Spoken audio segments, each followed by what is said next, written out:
Sesaat lagi Anda akan mendengarkan program Renungan Sahabat Seperjalanan bersama Pendeta Wendy Pratama. Selamat mendengarkan.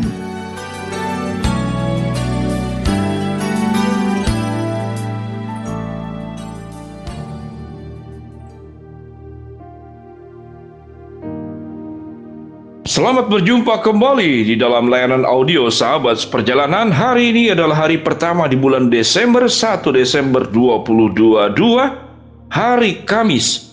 Firman Tuhan terambil dari 1 Tesalonika 2 ayat 17 dengan tema jauh di mata, dekat di hati.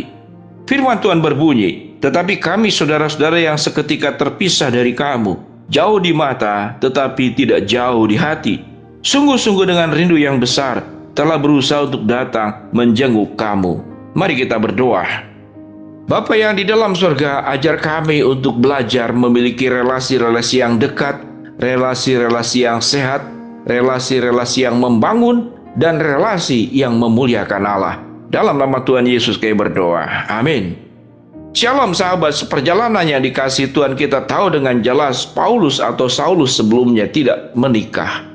Namun ada sebuah tulisan mengatakan sekalipun Paulus tidak menikah, namun Paulus memiliki banyak anak dengan tanpa pasangan. Anak apa itu? Yaitu anak-anak rohaninya. Paulus mendirikan jemaat-jemaat di berbagai kota dalam 3 rangkaian penginjilan, 3 perjalanan penginjilan yang dilakukan oleh Paulus, termasuk kepada jemaat yang ada di Tesalonika.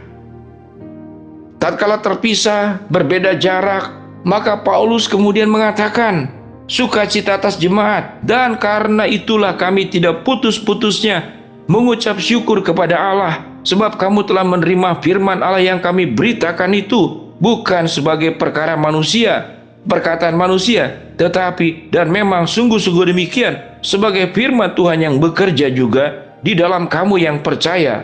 Itu pasal 2 ayat yang ke-13. Sahabat seperjalanan yang dikasihi Tuhan, Paulus itu membidani, mengandung, melahirkan, yaitu anak-anak rohani dari jemaat-jemaat yang dilayaninya. Sehingga sekalipun terpisah karena Paulus harus melakukan pelayanan ke berbagai tempat, meninggalkan satu tempat, kemudian masuk ke tempat yang lain. Tempat-tempat yang ditinggalkan tetap dibangun relasinya, dibangun hubungannya. Oleh sebab itu kemudian Paulus menuliskan surat ini kepada jemaat di Tesalonika, khususnya pada ayat yang ke-17, sebuah kalimat yang sangat spesial, yang puitis, bahkan sangat romantis kalau dikatakan oleh orang-orang zaman sekarang. Tulisannya berbunyi, tetapi kami saudara-saudara yang seketika terpisah dari kamu, jauh di mata tetapi tidak jauh di hati, sungguh-sungguh dengan rindu yang besar telah berusaha untuk datang menjenguk kamu. Sahabat seperjalanan, ingat, di zaman terdahulu tidak ada video call WhatsApp, tidak ada WA, tidak ada telepon.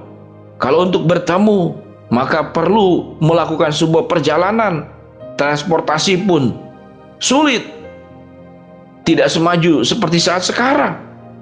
Namun yang sangat menarik, di tengah-tengah teknologi komunikasi yang sangat terbatas, Paulus membangun hubungan dalam sebuah hubungan jalinan yang sangat kuat luar biasa. Hatinya tetap menyatu. Itu yang dikatakan oleh firman Tuhan. Jauh di mata tetapi tidak jauh di hati. Itu yang firman Tuhan katakan pada ayat yang ke-17. Itu kondisi yang terjadi. Kalau sebuah relasi sudah terbangun dengan baik di dalam kebenaran firman Allah, jarak itu tidak akan menjauhkan sekalipun secara fisik betul. Orang per orang akan terpisah jauh, tetapi secara hatinya dia tetap melekat, sedekat nafas dan secepat detak jantung yang kita miliki, sahabat seperjalanan yang dikasihi Tuhan. Tetapi bagaimana dengan kondisi manusia yang ada pada saat sekarang? Mereka dekat di mata namun jauh di hati. Dan ini sesuatu yang sangat miris, sesuatu yang sangat kontradiktif, yang ironis, yang terjadi dalam kehidupan manusia.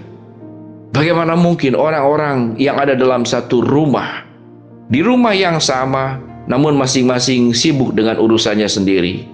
Bahkan senyum sesuatu yang menjadi asing dalam sebuah keluarga. Pelukan di antara anggota keluarga menjadi barang yang mahal dan jarang terjadi. Yang ada adalah saling menuntut, saling menyalahkan, saling menuduh, ingin merasa benar sendiri. Kalau berbicara ingin didengar, tapi orang lain berbicara dia tidak mau dengar. Kalau kumpulan-kumpulan manusia di dalam sebuah komunitas adalah orang-orang yang egois, orang-orang yang mementingkan diri sendiri, orang-orang yang merasa benar, maka orang lain selalu salah dan dirinya adalah selalu benar. Atau orang-orang yang arogan, melakukan tekanan karena merasa dirinya punya kekuasaan, punya uang, punya posisi, punya jabatan, lalu dengan mudah dan gampang menekan pihak lain. Hal ini tentunya merusak relasi dan hubungan, karena tidak ada orang dalam dunia ini yang bersedia dan rela hati didominasi dan diperlakukan secara buruk oleh pihak lain. Akan ada jiwa untuk melindungi diri, bertahan. Sekalipun tidak bisa melawan, minimal dia akan menghindar dari situasi tekanan tersebut. Sahabat seperjalanan, biarlah ayat ini boleh mengingatkan kita kalau hubungan Paulus dengan jemaat di Tesalonika bukanlah hubungan antara seorang ibu yang melahirkan anak, namun kita memahami jemaat-jemaat yang ada di berbagai kota termasuk di Tesalonika adalah anak-anak rohani yang dikandung dan dilahirkan oleh Paulus di dalam pertolongan Tuhan dan punya hubungan yang sedemikian mendalam.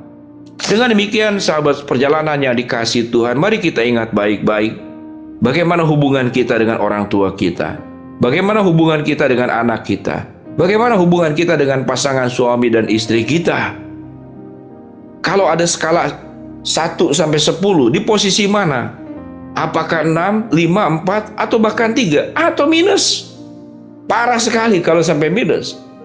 Dan Tuhan sudah memberitakan dari kehadiran Yesus ke dalam dunia ini bahwa kita dipanggil yang sudah terpisah dari Allah untuk dipersekutukan dengan Tuhan. Dan antar manusia yang terpisah, yang saling menyakiti, yang saling merugikan, itu diubah di dalam darah Kristus, di dalam kasih Kristus. Terikat kembali, terekat kembali. Kalau ada kesalahan, saling memaafkan, saling mengampuni. Memulai kembali sebuah kehidupan baru bersama dengan pertolongan dan kekuatan Allah. Tidak ada yang mustahil kalau kita kemudian menyediakan diri dan membuka diri seluas-luasnya agar hati kita melekat kepada Tuhan. Orang yang melekat kepada Tuhan, dia akan punya hati yang sangat objektif, hati dewasa, hati bijaksana, hati yang mudah mengampuni, hati yang senang berbagi, hati yang ingin membawa kebaikan dan hal-hal yang indah kepada orang-orang lain, dari lingkungan terdekat sampai lingkungan yang terjauh. Sahabat seperjalanan, tidak ada sebuah suasana yang begitu panas dan menyakitkan kalau kita tetap bersama dengan pribadi-pribadi yang dekat dengan kita, namun hanya dekat di mata, namun jauh di hati. Yang terjadi hati satu dengan yang lain adalah hati yang penuh dengan luka berdarah-darah karena relasi yang rusak. Biarlah kita datang kepada Allah, memohon Tuhan untuk memperbaiki relasi yang buruk, dan Tuhan akan memulihkan sehingga sungguh-sungguh kita menjadi pribadi dalam relasi dekat di mata, dekat di hati. Mari kita berdoa. Bapa yang di dalam surga, hamba-Mu berdoa buat setiap sahabat seperjalanan.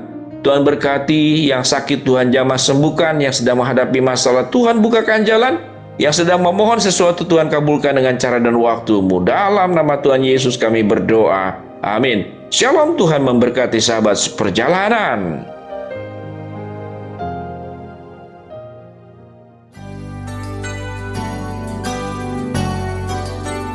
Anda baru saja mendengarkan program Renungan Sahabat Seperjalanan bersama Pendeta Wendy Pratama. Terima kasih atas perhatian Anda. Tuhan Yesus memberkati.